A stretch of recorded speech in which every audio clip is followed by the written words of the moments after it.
approval, yet the signs they received did not unify them. Instead, they introduced ambiguity. Each could claim favor, neither would concede. Romulus began to mark the boundaries of the city. This act, though physical, was deeply symbolic.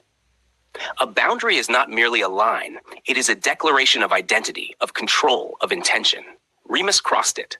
Whether in mockery, challenge, or disbelief, the act carried weight. It questioned the authority behind the boundary. It diminished its meaning.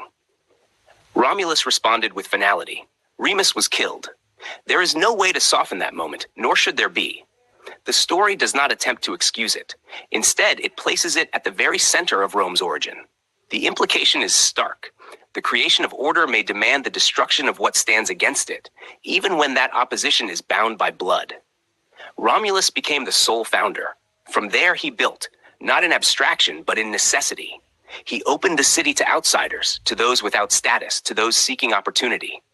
Rome, from its earliest conception, was not exclusive. It was absorptive. Yet growth revealed its own limitations. A population without women cannot sustain itself. Diplomacy failed. Trust had not yet been earned.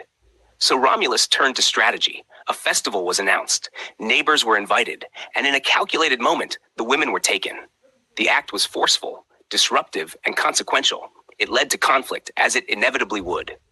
But what followed was something more complex than simple warfare.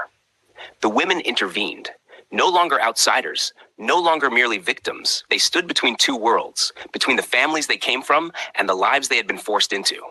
Their actions halted the violence. They redefined the outcome.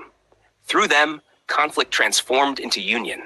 Rome expanded not by avoiding tension, but by absorbing it. Romulus ruled, organized, structured. The city evolved from a settlement into a system. And then, as suddenly as so many pivotal moments in the story, he was gone. A storm. A disappearance. No definitive end. Some believed he had ascended, becoming something more than human. Others suspected a more deliberate removal.